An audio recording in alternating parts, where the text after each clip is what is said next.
So I have to think electrons in a new, different way. Now I won't be able to say the exact path where the electrons will follow, which electron will follow. I cannot, right? Because now we cannot say that where the electron is accurately, Rather, we can say only the probability to find an electron in a space, and we call that space as orbital. Now the term orbital comes. Actually, you studied about orbital in your school, but I'm going to introduce the real meaning of orbital. For example, one of you have named, I don't know, one Deepthi is there in this class. Okay. If I'm asking you, okay, where I can find Deepthi now? Now, if Deepthi is an electron and you are moving in wave motion, I will not be able to tell exactly where you are. Rather, I can say you are in a building. Inside that building, there is a room. Inside that room, I can find you anywhere. Inside that room, I can find you anywhere. Inside that room, you may be in corner, or you may be in center, or you may be on a side. But I can say that, okay, you may be able, I will be able to find you inside a room, right? Inside a space. I won't be able to exactly say where you stand now. That I won't be able to say. I can say a room where you are staying now.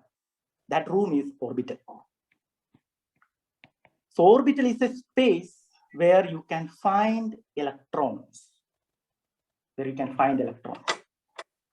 Now, how I will determine which orbital or the nature of the orbital? The nature of the orbital, you can explain using an equation, and solving this equation, you will be able to get the information about this orbital. This point you are going to study in detail in your +1. And that equation is known as Schrodinger wave equation. I'm not going to explain, how to solve this equation, what is the meaning of this equation. That is not coming under today's webinar. But I will tell you why we require this Schrodinger wave equation. We know that, can I see an electron with my naked eye? Not possible. Can I see an electron through a microscope? Not possible. Then how I will tell that I can find electron in a particular place? I'm not able to see it, right? I cannot see it. I cannot take photo. I cannot use microscope. So what I will do, I will give an equation. And I will tell, if you solve this equation, I will be able to get the information about the electron. For example, this equation, if I solve, this equation is H is an operator. H is an operator, which is known as Hamiltonian operator. Operator, like you are taking logarithm. Logarithm is an operation, right? Similar to that, an operator. Psi is a wave function. We will be studying what is the physical meaning of wave function later. Is the energy associated with that wave function. You don't have to learn the entire concept of this equation now, but I will tell you what kind of information that we can gather once we study this equation. So this equation, after you learn this equation in your PUC or your +1, you will understand that if I can solve this equation, I will get information about where I can find the electron. For example, if I solve this equation for Deepthi, I will be able to tell where I can find Deepthi.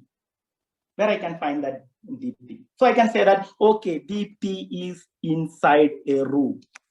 So I can draw the picture of Deepthi's room. So here I will be able to see Deepthi. I will call this as orbital for Deepthi. Orbital for finding Deepthi.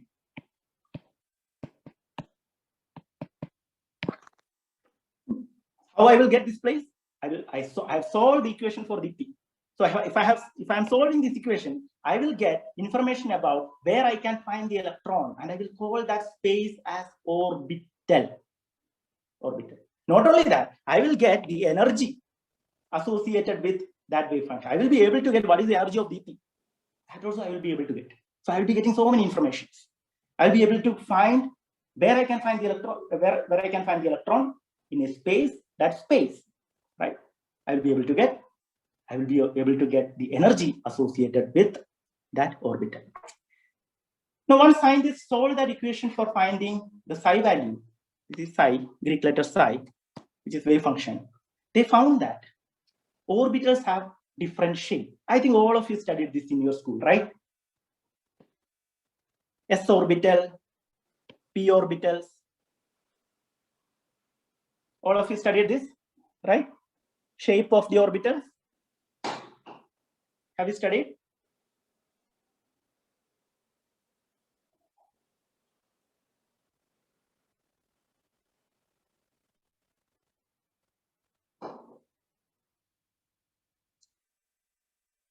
Can anybody answer?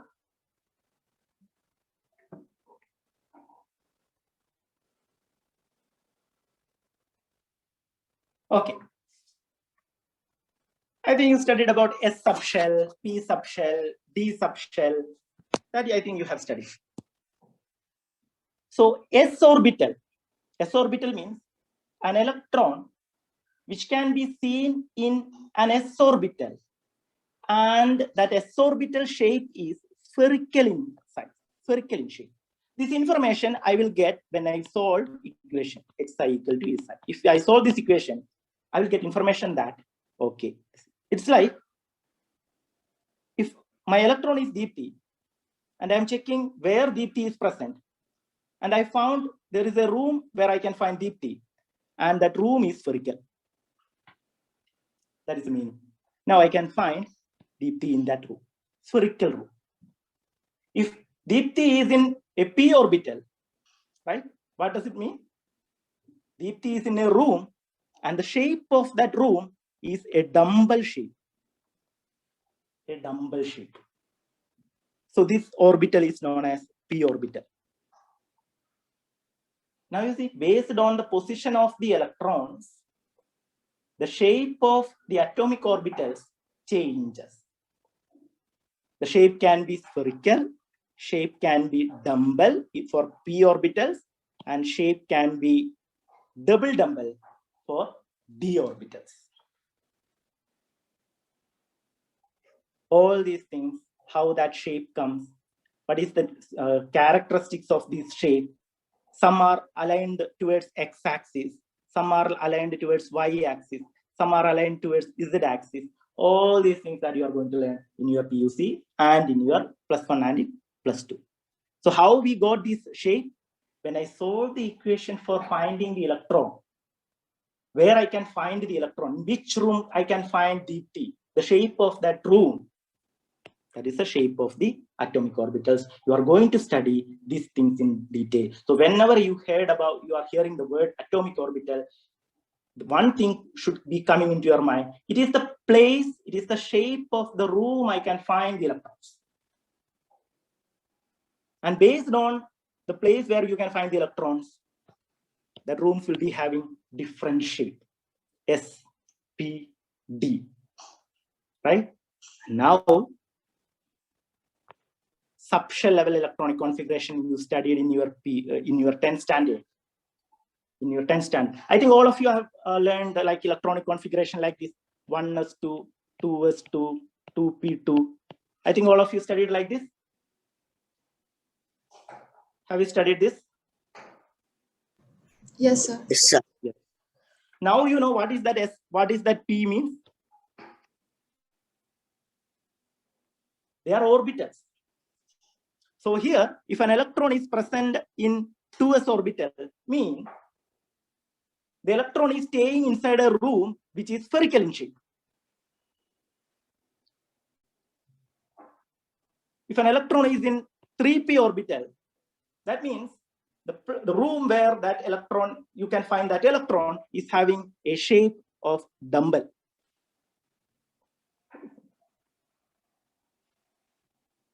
Now,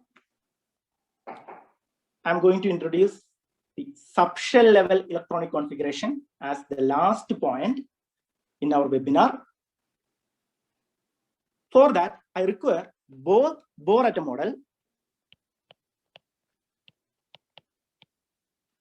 as well as new atom model where we are discussing orbitals. Both I require. So the new atom model based on orbitals, because orbital concept was not there in Bohr atom model.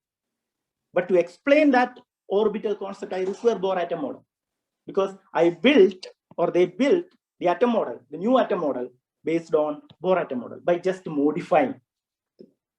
For example, have an atom, oxygen, a nucleus. In the first orbit, there will be 2 electrons. And in the second orbit, there will be 6 electrons, right? Because oxygen is having an atomic number of 8. This electronic configuration is known as shell level electronic configuration. Shell level electronic configuration.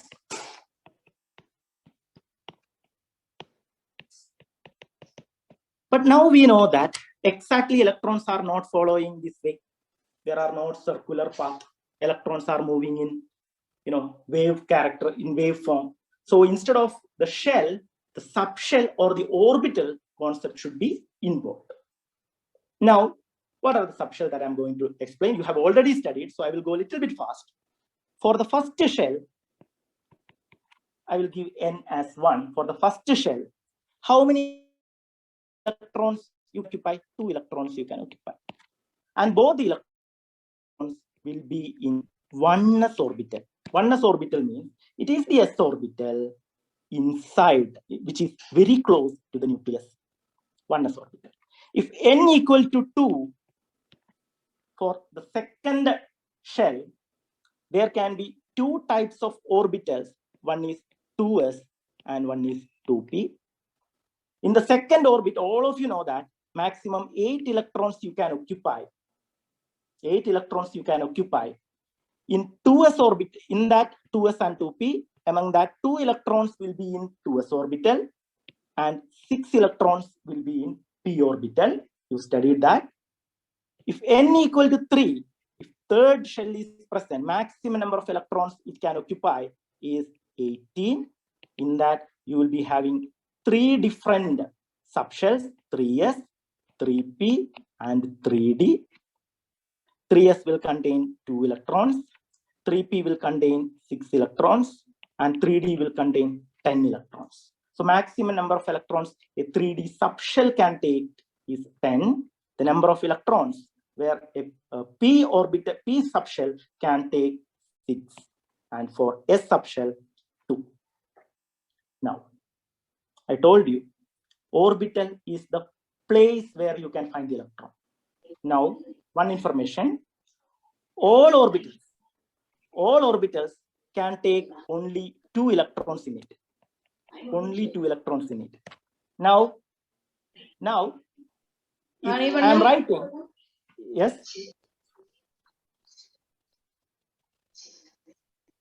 Any doubt?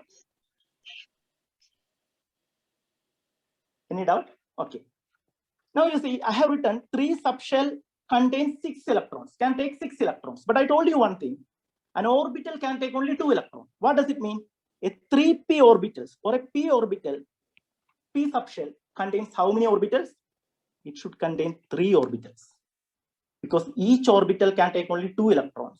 And a 3p subshell can take 6 electrons, which means a 3p subshell should contain 3 orbitals each, which each orbital take 2 electrons. So 3 into 2, 6. Similarly, 3d subshell can take 10 electrons. You studied it in your school, 10 electrons. But 2 electrons can be occupied only in an orbital.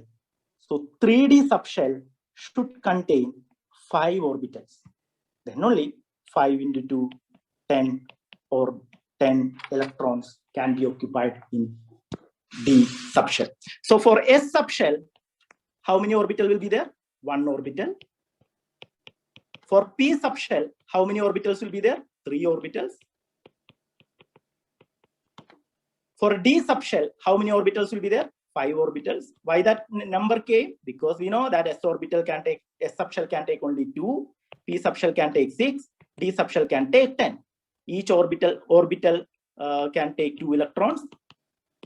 So 3 into 2, 6. 1 into 2, 2. 5 into 2, 10. That means subshell contains electrons and S subshell contains 1, P subshell contains 3, and D subshell contains 5. And the shapes I have shown here. See? An S subshell contains only one orbital that is spherical in shape. See the shape? The same time, P subshell, I told you, it should have 3 orbitals to accommodate 6 electrons. Those 3 orbitals are given. Are they having similar shape? Yes, they have similar shape. All are dumbbell shaped. But you see their direction.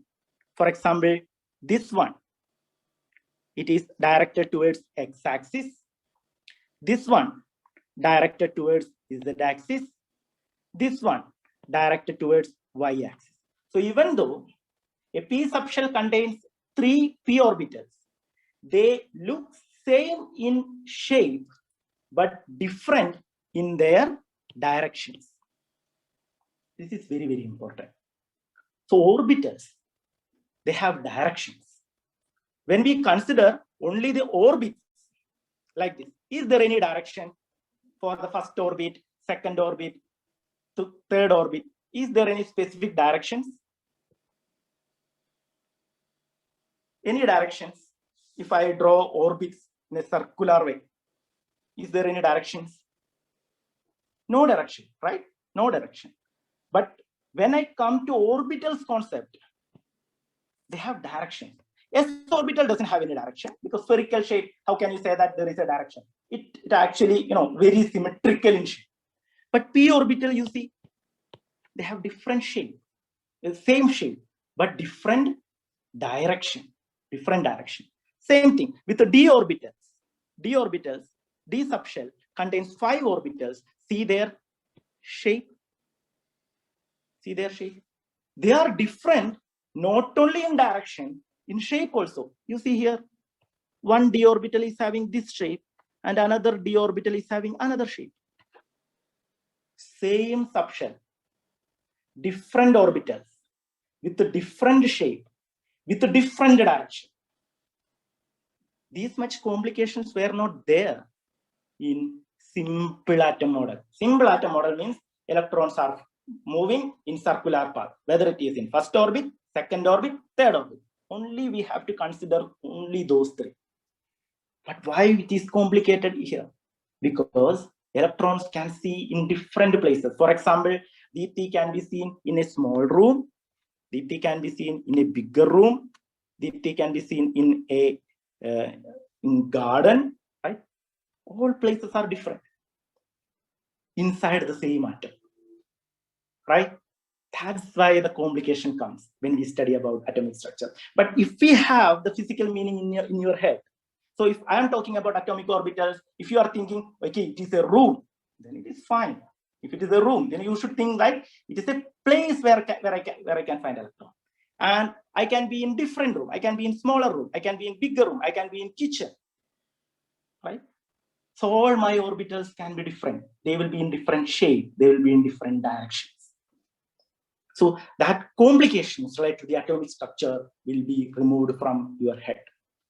And at the end, we can actually, show some subshell level electronic configuration. All of you know how to draw, how to write electronic configuration. I don't want to teach you. Rather, I will take an example. Subshells are given here based on their energy. So is your lowest energy is for 1s, right? 2s is having slightly higher energy, 2p is having slightly higher energy, 3s is having slightly higher energy, 3p is having slightly higher energy, 4s will have slightly higher energy, 3d will have slightly higher energy. Based on the energy, I can arrange the subshell. Then I will be able to draw the, I will be able to write the subshell electronic configuration. For example, sodium, very simple. Sodium, atomic number 11. So 11 electrons are there. I have to fill them. So I will fill them first in the lowest energy, 1s. S orbital, how many electrons it can take? Only 2 electrons it can take. So I gave 2 electrons to 1s. Very easy. Then second energy level subshell, that is 2s, it can take 2 electrons maximum. And a subshell can take only 2 electrons. So 2 plus 2. Next is 2p. 2p can maximum take, it can take now 6 electrons because p subshell can take 6 electrons. Right? 6 electron. Now, how many electrons are left? 1 electron is left. 1 electron is left. That will be in 3s. So I can write electronic configuration as 3s1. Can you draw for the remaining? Chlorine, calcium. You can draw yourself. You draw yourself. I will also draw at the same time. For example, chlorine 17. I can write electronic configuration 1s2, 2s2, 2p6. Right? 3s2, 3p5. Total 17 electrons. 2 plus 2, 4, plus 6, 10, plus 2, 12, plus 15, 17. Right? Calcium I can draw 1s2, 2s2, 2p6, 3s2, 3p6. Whether I have completed 20? 4s2. Calcium I.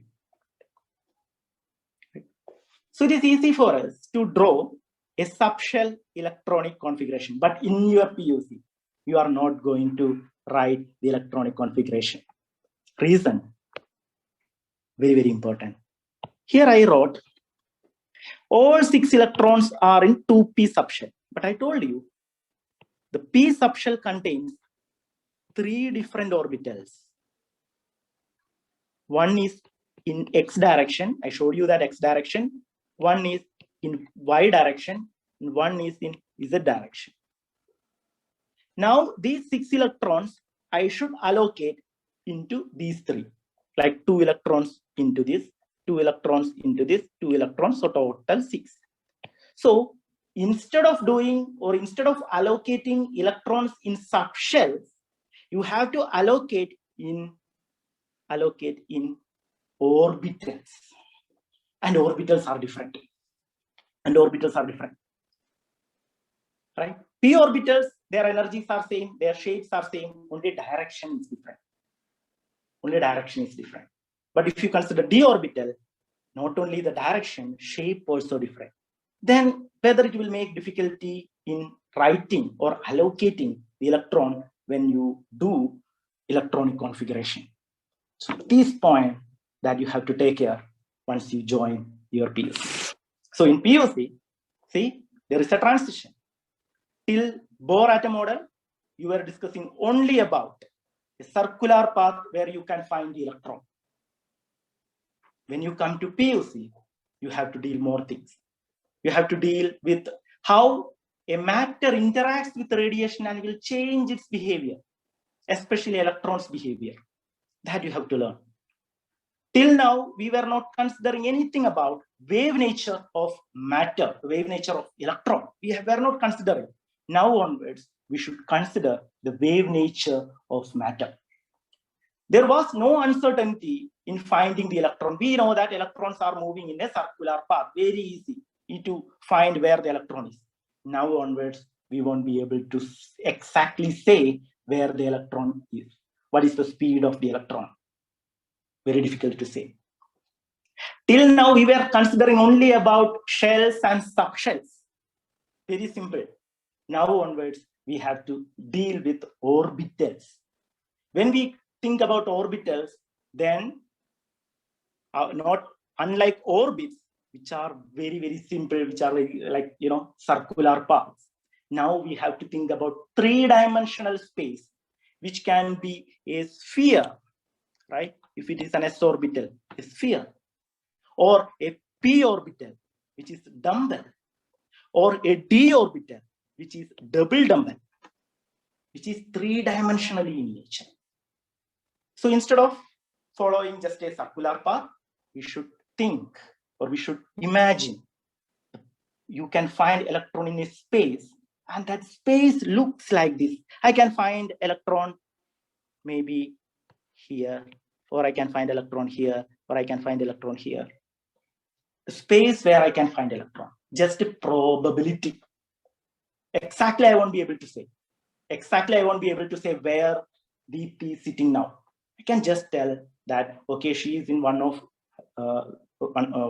room in her house. I can say only like that, right? So there is an uncertainty associated with the position and the movement of the electrons. That uncertainty makes it a little bit difficult for you to learn the basics of atomic structure. But now onwards, I think you can have some kind of imagination which will, solve this issue, that transition from orbit to orbital, transition from certainty to uncertainty, transition from circular movement to a three-dimensional space which is having different shape, right?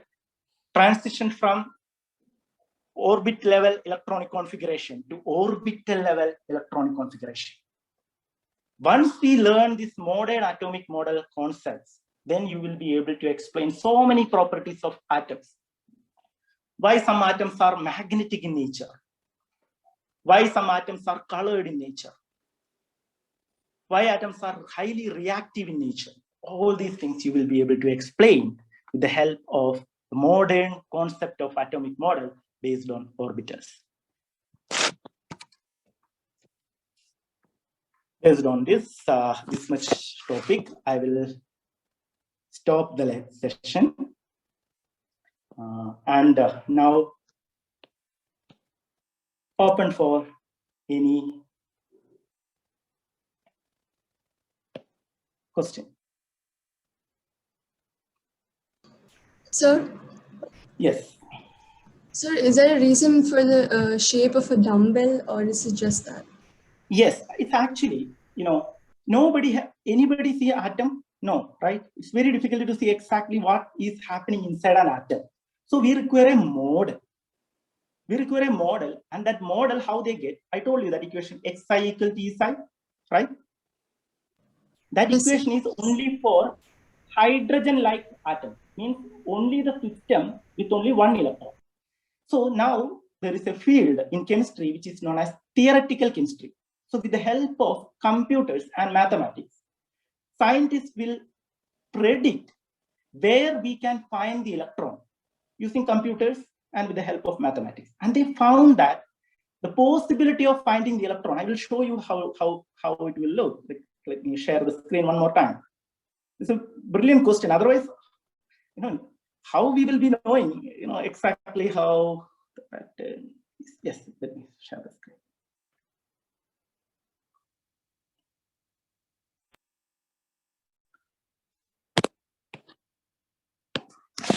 So what scientists do, especially the people who work in theoretical chemistry, they will take an atom and they will consider an electron, and they will calculate based on equations available, and they will find where they can find the electron using an electron cloud diagram.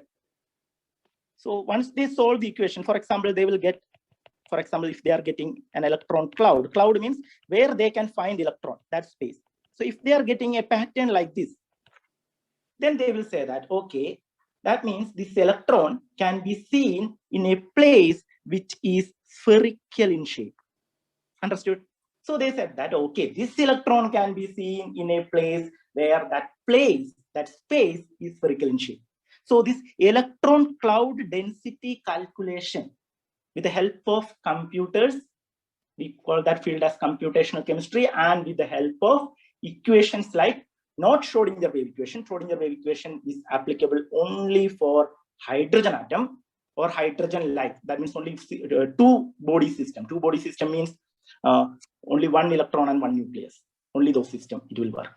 But for there are other equations, modified equations, which will help us to calculate the electron cloud density. For example, I have an electron, and I have an equation for that electron, and I solved that equation, and I calculated the electron cloud density, and I got the electron cloud density graph. When I draw, I got like this.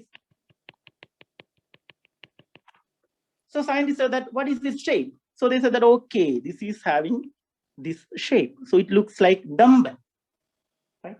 So Once they solve the equation for respective electrons, they found that they are getting graphs in this form. Otherwise, how? Right? For example, if I look into an atom, if you imagine that I have a very good microscope which can even see atoms and subatomic particles, right? But orbitals are space, right? Space, how you will see? Right? Space you cannot see. Space is just surroundings. Right? Where you can find that exactly that space is modeled. Nobody has seen it. Nobody has seen it. It's a prediction using the equation. And why they're telling that why this prediction can be true or it can be wrong. But how it will be proved? Using this concept, can I explain the property of an atom? Whether these models for orbital, s orbital, spherical, p orbital, dumbbell. By this concept, can I explain the property? If I can explain the property, then this model should be correct. If I cannot explain the properties, models cannot be correct, right? So this is entirely, this is not an experimental observation. First of all, this is not an experimental observation. This is theoretical observation that there are orbitals. That's why we call it as a model, right? It's a model. So we are explaining, okay, this is having this shape, and this shape gives the properties associated with that electron, energy associated with that electron.